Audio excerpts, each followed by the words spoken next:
रही मन निज मन की व्यथा,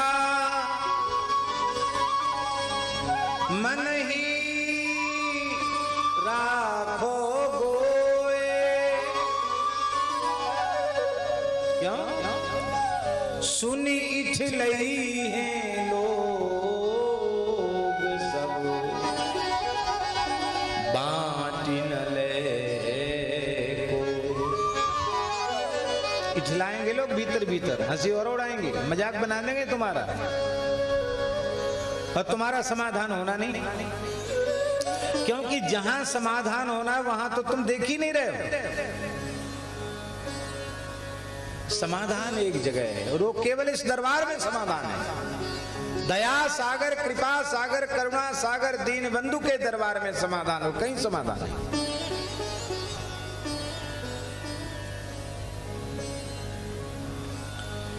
द्रौपदी दुख के समुद्र में डूब रही थी। कुरुकुल की साम्राज्ञी राजसूय यज्ञ के अविवृत स्नान से जिसके केस गीले थे, उस द्रौपदी को उस सभा में जिसमें पितामह भीष्म बैठे हों, गुरु द्रोणाचार्य, कृपाचार्य जैसी विभूतियां बैठी हों, लोकपाल दिक्पालों से भी अधिक बलवान 5-5 पति बैठे हों, गांडीवधारी अर्जुन, गदापाणी भीमसेन बैठे हों, धर्मराज युधिष्ठिर बैठे हों, वहां द्रौपदी की ये दुर्दशा हो रही थी। बाल पकड़कर दुशासन घसीट रहा था, वस्त्र खींच रहा था, और ठाका लगाते हुए दुर्योधन कह रहा था, 5-5 पुरुषों की पत्नी ये तो वेश्या के समान है, इसको नग्न करके मेरी जंघा पर बिठा दो। आज की घटना नहीं, 5,500 साल से भी अधिक पुरानी घटना है। द्रौपदी ने बहुत देखा, भीष्म की ओर देखा, वो भी नीचा सिर करके रो रहे थे। सबकी ओर देखा, पत्नियों की ओर देखा, लेकिन उसकी समझ में आ गया कि जो स्वयं दीन हैं वो हमारे दुख दर्द को क्या दूर करेंगे। तब द्रौपदी ने पुनः कृपाचार्य की ओर देखा। क्यों देखा फिर से कृपाचार्य की ओर? इसलिए देखा, आचार्य तुम्हारे नाम के आगे कृपा शब्द जुड़ा हुआ है। गुरु कृपा नहीं करेगा तो कृपा कौन करेगा? अरे तुम तो अरे कुछ मत, इतनी कृपा तो कर दो, आपका नाम कृपाचार्य है, इतनी कृपा तो कर दो कि हमें बता तो दो कि मेरी विपत्ति कैसे दूर हो, ये तो मुझे बताओ। हृदय पवित्र हो तो 18 अध्याय गीता सुनने की जरूरत नहीं है, 7 दिन 8 दिन कथा सुनने की भी जरूरत नहीं है। हृदय निर्मल हो तो इशारे में बोध होता, संकेत में ज्ञान होता है। संपूर्ण गीता का सार है, सर्वधर्मान परित्यज्य माम एकम शरणम व्रज, मुझे एक की शरण हो जाओ। संपूर्ण वेदादि शास्त्रों का सार गीता, और गीता के 700 श्लोकों का सार भगवत शरणागति। और उस शरणागति जो रहस्य है, जो प्राण है गीता का, उसका बोध द्रौपदी को संकेत में हो गया। कृपाचार्य ने उंगली उठाई। ये भाव दाक्षिणात्य आचार्य श्री पराशर भट्टाचार्य स्वामी का है, श्री गुणरत्न कोश नामक ग्रंथ का ये भाव। एक उंगली उठाई, मानो कह दिया कि जो स्वयं दीनहीन बने हुए हैं उनकी ओर क्या देख रही है द्रौपदी, एक श्री कृष्ण की ओर देखो। और द्रौपदी ने गोविंद कह करके पुकारा और श्री ठाकुर जी ने वस्त्रावतार ले लिया। दुशासन की भुजा थकित भई, घट्यो न 10 गज जी। इसलिए को तुम बिन पर पीर पाई है, के ही दीनता सुनाओ। दूसरे की पीड़ा से दुखी होने वाला आपके अलावा और कोई दूसरा नहीं। इसलिए संतों में एक कहावत प्रसिद्ध है, बहुत प्रसिद्ध है, आप सबको याद होगा, और नहीं होगा तो दुर्भाग्य है आपका, आपको याद कर लो।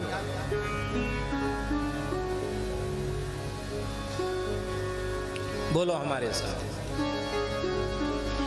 अपने अपने घरन की, अपने अपने घरन की, सबका को पीर, सबका हो पीर, तुम ही पीर सब घरन की, तुम ही पीर सब घर की। धन्य धन्य रघुवीर, धन्य धन्य रघुवीर। ये दोहा हमारे साधुओं में बहुत प्रचलित दोहा। हमारे अयोध्या के प्रायः रामायण की कथा कहेंगे तो ये दोहा जरूर बोलेंगे। सुना होगा पुराने रामायण से, याद हो गया आप लोगों को? नहीं हुआ? अपने अपने घरन की, अपने अपने घरन की, सबका हूँ तो पीर, सबका हो तुम ही पीर सब घरन की, तुम ही पीर सब घरन की। धन्य धन्य रघुवीर, धन्य धन्य रघुवीर। इसलिए हे प्रभु कही दीनता सुनावो, आप ही बताओ आपके अतिरिक्त दीन बंधु और कौन है? दूसरे की पीड़ा को सुनकर के दुखी होने वाला और कौन है जिसके सामने मैं दीनता निवेदित करूं? आपके जैसे तो आप ही हैं।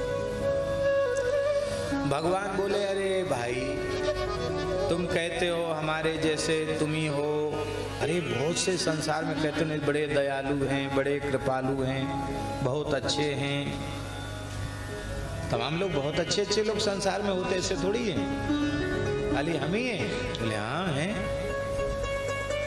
संसार में जो प्रभु हैं, प्रभु माने समर्थ बड़े, जिनमें प्रभुता है, ऐसे प्रभुता संपन्न संसार में बहुत से लोग हैं,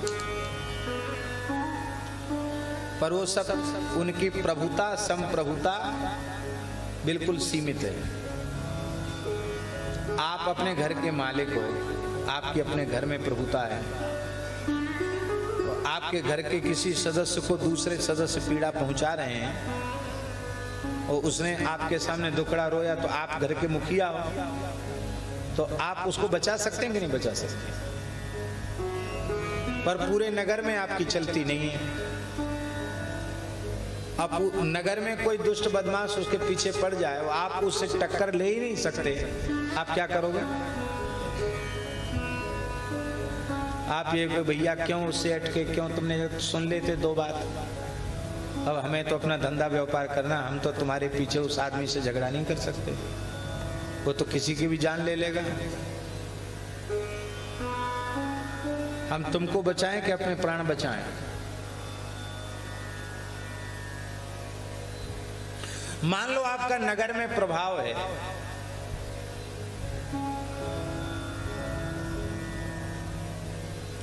पूरे जिले का ठेका ले सकते हो? मान लो आपका पूरे जिले में प्रभाव है, पूरे प्रांत का ठेका ले सकते हो आप? मान लो आपका पूरे प्रांत में प्रभाव है, पूरे देश का ठेका ले सकते हो? मान लो आपका प्रभाव पूरे देश, पूरी दुनिया का ठेका ले सकते हो? दुनिया का ठेका ले तो जो बेचारे अफगानिस्तान में परेशान हो उनको बचाओ, वहीं चिल्लपों मचा रहे हैं बेचारे, उनके क्या बीत रही होगी उनको पूछो।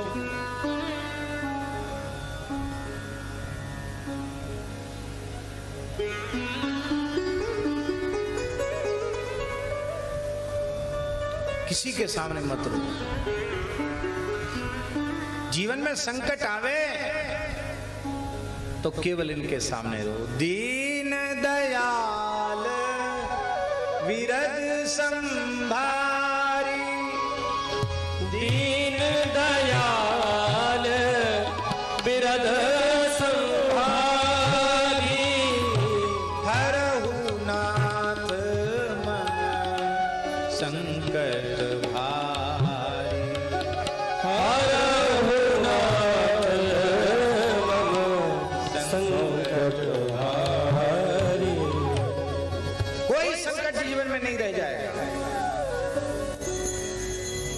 की सब उनके हाथ में। देखो सब बात समझने की है।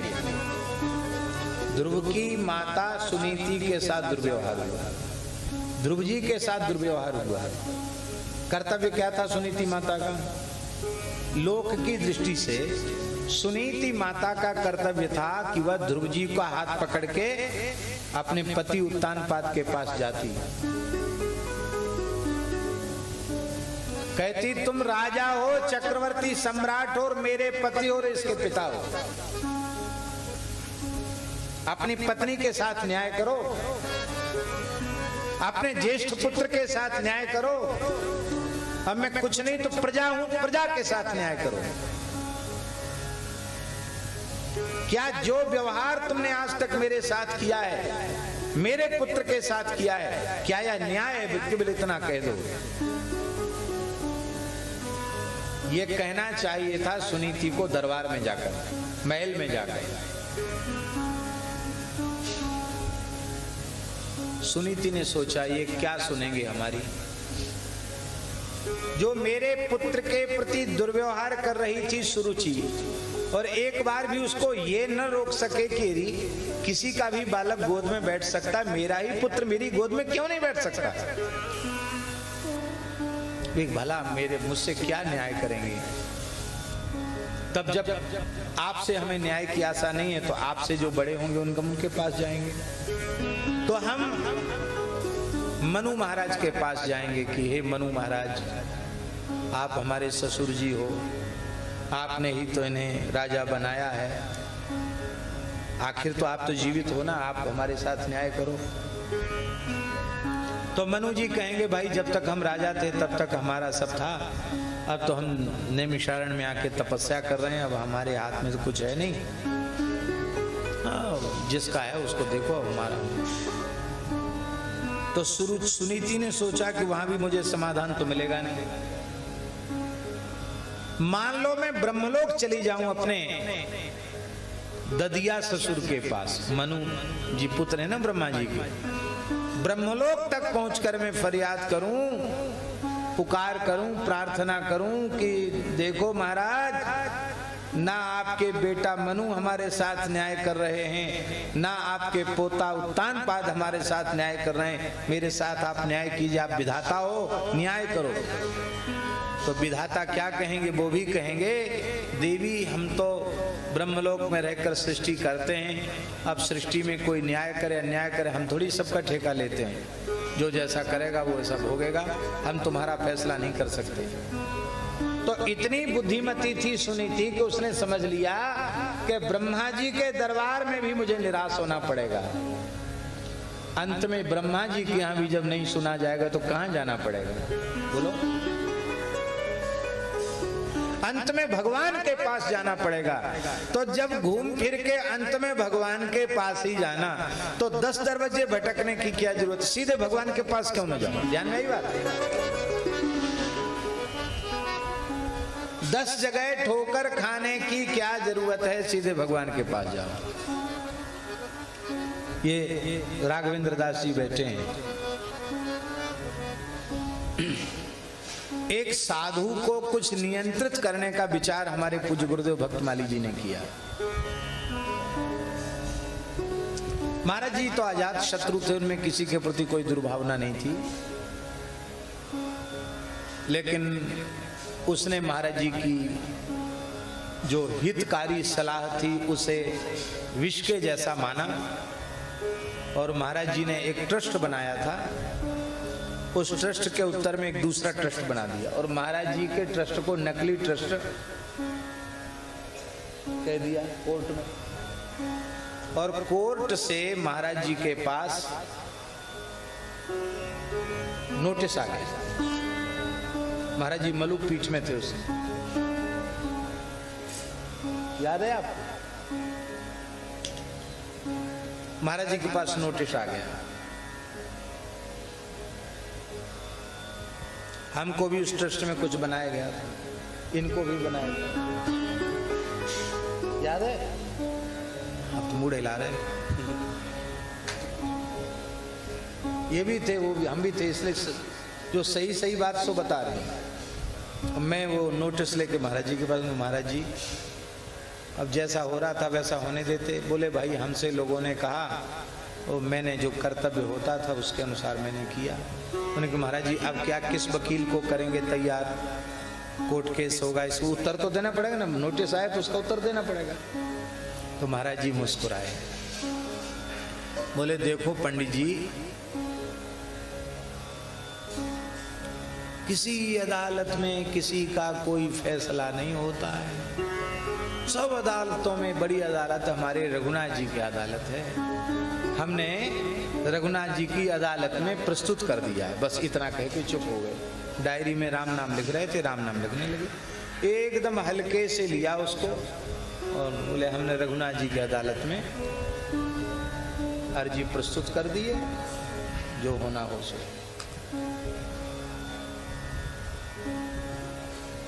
तो स्वाभाविक है जब उत्तर नहीं मिला तो जो सही था वो गलत मान लिया गया, जो गलत था वो एक तरफा फैसला हो गया कि नहीं? यही तो होता कि नहीं भाई? हमारे विरुद्ध है तो हमको जाना चाहिए कोर्ट में कि भाई गलत है। महाराज जी गए नहीं तो उस पक्ष में फैसला चला गया। पर जिस पक्ष में फैसला गया उसमें ऐसे बदमाश को सम्मिलित किया गया था, उसी ने उनको, उस साधु को पीट करके निकाला। ऐसा फिर वो आया, महाराज मेरे साथ ऐसा हो गया, आपने दिया था स्थान से निकाल दिया। महाराज जी उसका पक्ष लेने फिर चले, बोले कोई बात नहीं उसी को रखो। ऐसे शत्रु महाराज जी। लेकिन उधर से अपना मन हमेशा के लिए महाराज जी ने हटा लिया। उसका परिणाम हुआ कि स्थान जो श्री संपन्न दिखाई पड़ता था वो श्रीहीन जैसा हुआ। ये महापुरुषों के निकट रहकर देखा है। अंतिम फैसला ठाकुर जी की अदालत में। रमण रेती वाले महाराज जी ने, अभी कुछ समय पहले की बात है, उन्होंने कहा महाराज आपको हम क्या कहें, बड़े से बड़ा नुकसान सहकर भी अपनी साधुता का नुकसान नहीं करना चाहिए। साधुता के नुकसान से बड़ा कोई नुकसान नहीं है। जिस संसार की वस्तु को हम नुकसान समझते हैं वो तो नष्ट होने वाली, उसका क्या नुकसान होना? ना उसके लाभ की कोई महिमा है, ना उसकी हानि की कोई महिमा है। पर हम अपने स्वरूप से च्युत हो गए, हमारी साधुता चली गई, ये सबसे बड़ी हानि हुई। इससे बड़ी हानि हुई। तो गोस्वामी जी कहते कि ही दीनता सुनामो,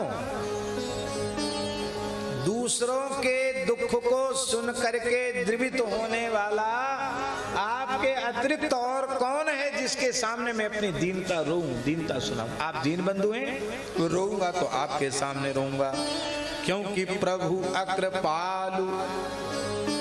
संसार में प्रभु हैं, समर्थ लोग हैं, पर वे अकृपालु।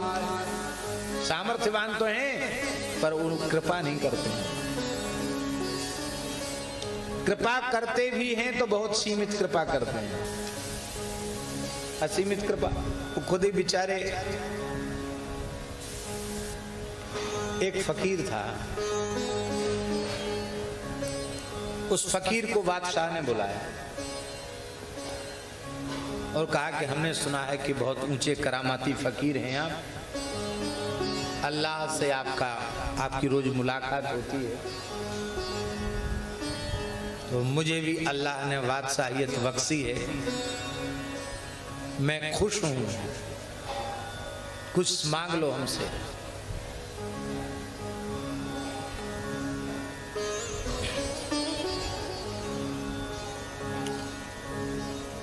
तो उस फकीर ने बाबा, उस फकीर ने बड़े दरबार में कहा, भिखारी से क्या मांगा?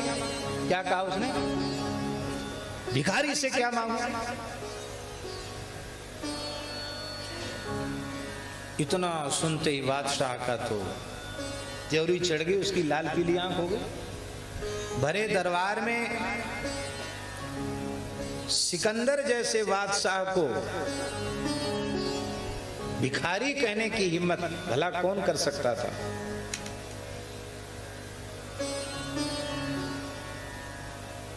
उसने कहा इसको बंद कर दो काल कोठरी में। बंद कर दिया, हवालात में बंद कर दिया। बोले आज सूरज के डूबने के पहले इसकी फांसी होनी चाहिए। हुक्म की तामील हो, कौन रोकने टोकने वाला था? बोले मैं अपनी आंखों के सामने इसकी फांसी होते हुए देखना चाहता हूं, मैं आ रहा हूं। पहुंच गया। बंधे हुए बेचारे फकीर को सवेरे दरबार में बुलाया था, शाम को फांसी वहां लाया गया। तो जिसको फांसी लगती है उससे पूछा जाता है कि तुम्हारी कोई अंतिम इच्छा हो तो बताओ। उसने कहा मेरी अंतिम इच्छा यही है कि मैं आखिरी में नमाज अदा करना चाहता हूं। मुसलमान था, अपने मत पंथ के अनुसार वो ईश्वर की इबादत करना चाहता था और मैं नमाज अदा करना चाहता हूं। तो बादशाह बोला कि मैं तो गुस्से में आज नमाज ही भूल गया, आज तो शुक्रवार है, आज तो जरूर नमाज अदा करनी है। अच्छा फकीर बाबा, मैं भी नमाज अदा करता हूं। उसने भी अपना चादर बिछाया और फकीर के आगे बादशाह भी नमाज अदा करने लग गया। उसके पीछे फकीर भी अपना गमछा बिछा करके वो भी नमाज अदा कर। तो नमाज अदा करने के बाद दुआ मांगते हैं ना, ऐसे ऐसे मांगते हैं, ऐसे ऐसे मांगते हैं, जीव निकाल के दांत निकाल के दुआ मांगते हैं। तो बादशाह ने जैसे अल्लाह से दुआ मांगी तो फकीर बहुत जोर से हंसा। वो जब फकीर हंसा तो बादशाह का ध्यान गया। उसने कहा तुम हंसते क्यों? मरने वाला तो हंसता नहीं, तुम हंसते क्यों?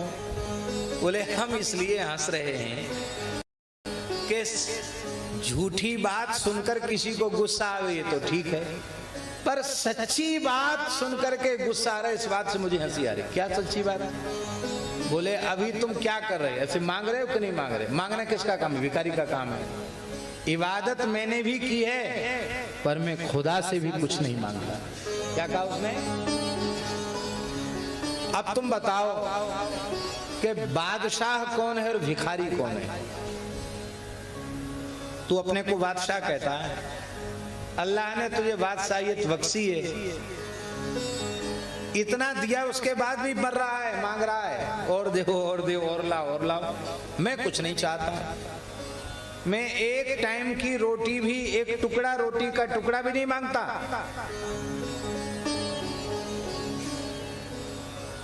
मैं अल्लाह से कहता हूं बस तुम जहां भी रहो वहां मौज में रहो। मैं उनको भी देता हूं, लेता उनसे भी कुछ नहीं।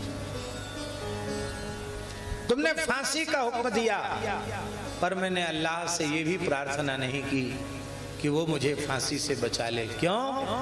क्योंकि मैं जिसकी इबादत करता हूं मुझे पता है उससे अधिक करुणा, उससे अधिक क्षमा, उससे अधिक दया और इस ब्रह्मांड में, इस जहान में और किसी के भीतर नहीं।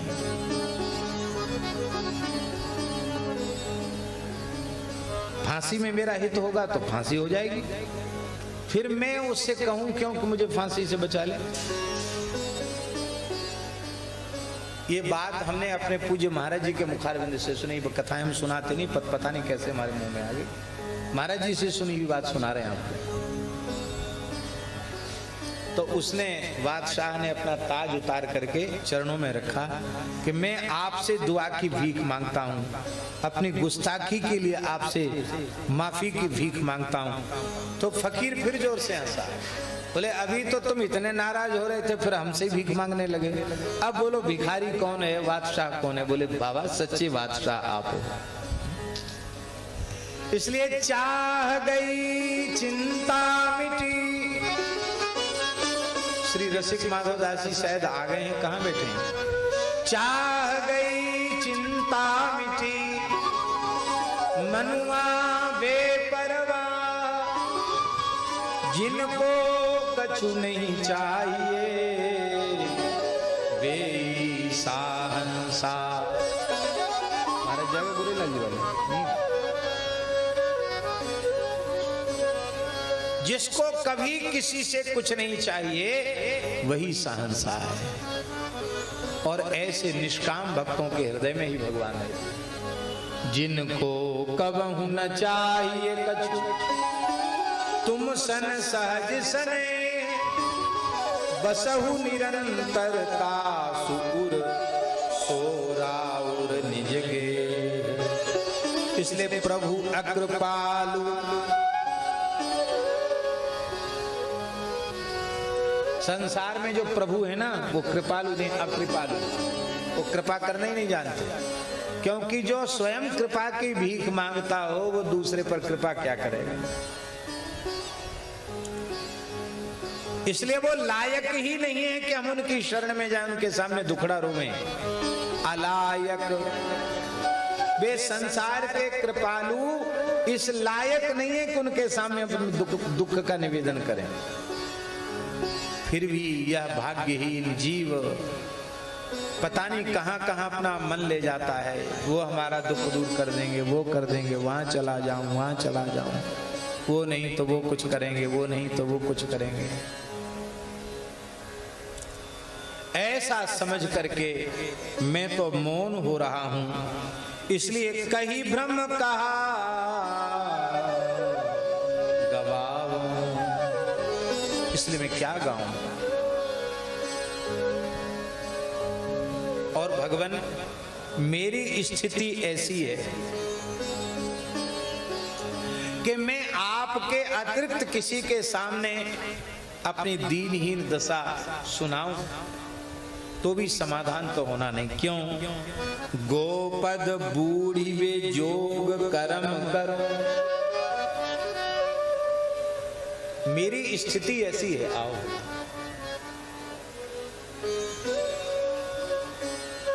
यहां आ जाइए, यहां सामने।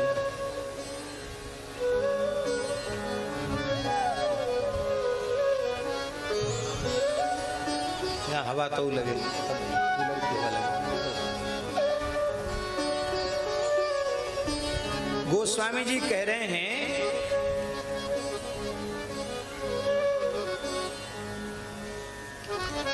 गोपद बूढ़ी वे जोग कर्म करो।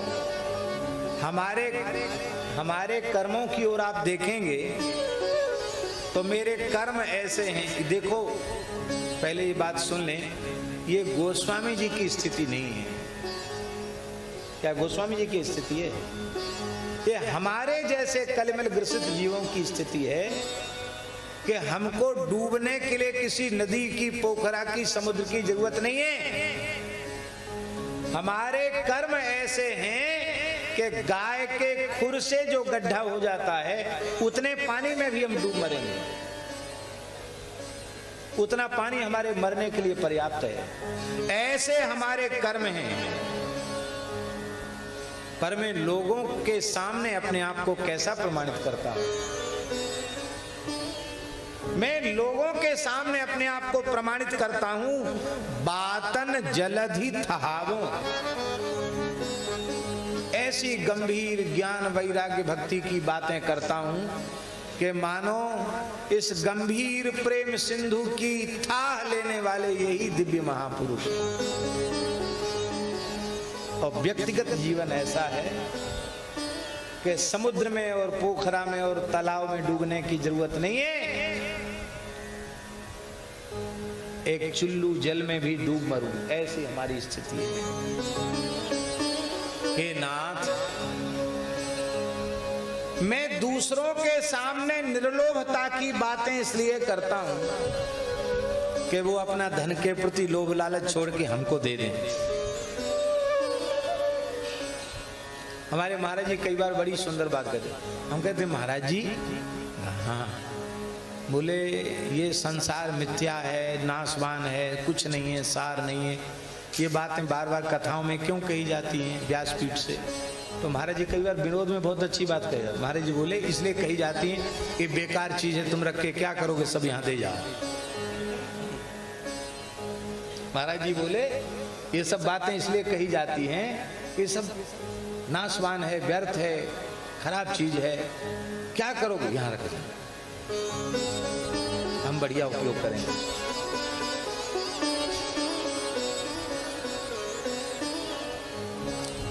बातन जलधि थावो, ऐसी बढ़िया बातें करता हूं कि मानो थाह ले रहा हूं समुद्र की।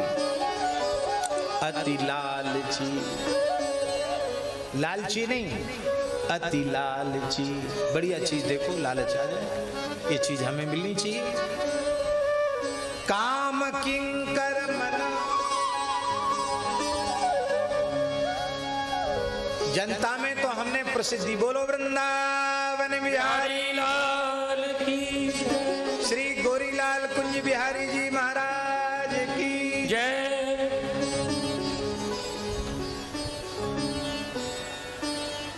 अति लालची काम किंकर मन,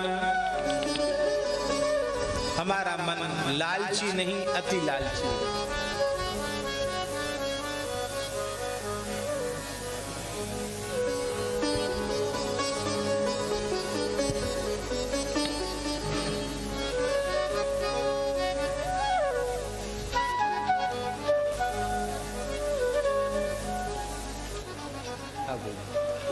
अति लालची काम किंकर मन, खाने पीने भोगने की वस्तुओं को देखकर तो लालच होता है मन में, ये चीज हमको मिल जाए। और संसार में हमने प्रसिद्धि करवा रखी है कि हम रामदास, कृष्णदास, माधवदास, गोविंद दास, नारायण दास, केशव दास, ये प्रसिद्धि हमने करवा रखी है। पर ईमानदारी से हम कामदास, क्रोधदास, कंचन दास, कामनी दास बने। हे प्रभु, ये मेरी अंतःकरण की स्थिति है, पर क्या कहूं, मुख रावरो कहावो, पर जिह्वा से तो मैं यही कहता हूं कि बुरे से बुरा हूं, चाहे जैसा हूं, कुटिल हूं, कपटी हूं, क्रोधी हूं, लालची हूं, कंचन कामनी का दास हूं, पर बुरे से बुरा होने पर भी हे नाथ में आपका ही। हे प्रभु, आपके अतिरिक्त और कौन ऐसा है जिसके सामने अपने हृदय की व्यथा हो? ये समाधान आपके अलावा करेगा कौन? किसके सामने हो? इस मुख से मैं बार बार यही कहता हूं, मैं आपका आपका। देखो भैया, ठाकुर जी, श्री जी और कुछ नहीं चाहते, इतना कहना शुरू कर दो, हम जैसे हैं बस, जो हम भरे भले बुरे सो दे।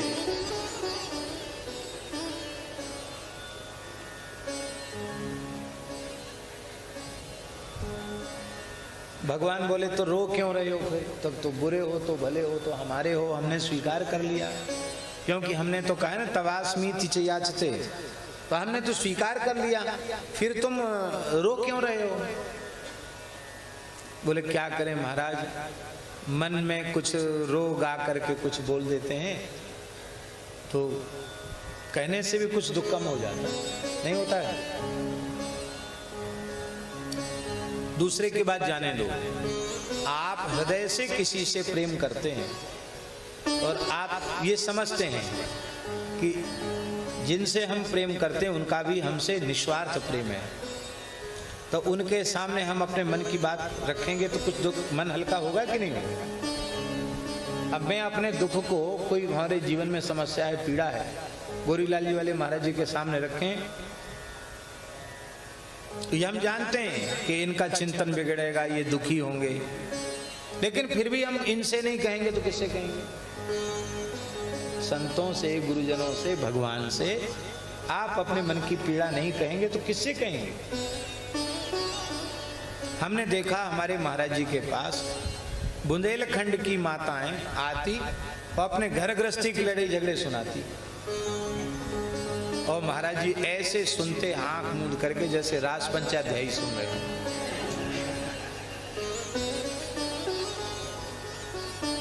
मेरे सामने की बात सुना रहा हूं मिश्रा जी।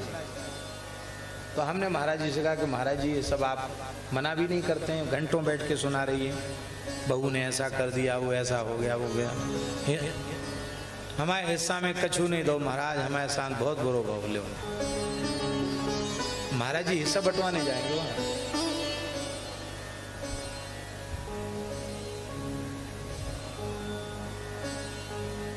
एक मैया बोली ऐसी जमीन मिली लूअर नहीं पजत। माने वहां कुछ भी पैदा नहीं होता, लूअर नहीं पजत। महाराज जी खूब प्रेम से सुनते, कोई बात नहीं, सब ठीक होगा, मंगल होगा। महाराज कछु बता दो हमारा दुख, बोले विभीषण शरणागति किया करो, उसी से सब ठीक। हमने महाराज जी से कहा महाराज जी आप इनकी क्यों सुनते? महाराज जी बोले ये बेचारे दुखी प्राणी हैं, अपने मन का दुख कहने से भी हल्का हो, कोई बात, इससे इनका मन हल्का हो गया, बस इस यही हमारी उपलब्धि है, इनका मन हल्का हो। बोले तुमको परेशानी हो रही है, निज दुख सुख सब गुरु ही सुनायो। अपने गुरुजनों से सुख भी सुनाओ और दुख भी सुनाओ। तो गोस्वामी जी कह रहे हैं मैं हरि गुरु संतों के आगे न रोऊं तो किसके आगे रोऊं? क्योंकि कहने से भी कई बार दुख कम हो जाता है। तुलसी प्रभु जी की जानत सब। अरे मैं जानता हूं कि सुनाने की जरूरत नहीं, प्रभु जानत सब बिना ही जनाए, जानते हैं आप, लेकिन अपनों कछुक जनावो। फिर भी मैं सोचता हूं कि कुछ तो अपने मन की पीड़ा कह दूं आपके सामने। अब राम जी बोले कि अच्छा ऐसा है, अब हम बहुत खुश हैं तुम्हारे ऊपर, अब तुम कह दो, चाहते क्या उसको कहो, आज ही फांस काट देते हैं तुम्हारी, जो जाओ क्या चाहते। बोले बस यही तो बात है, कुछ नहीं चाहते। क्या चाहते? कुछ नहीं चाहते। सो कीजे जेहि भांति छाड़ी छल, द्वार परो गुण गाओ।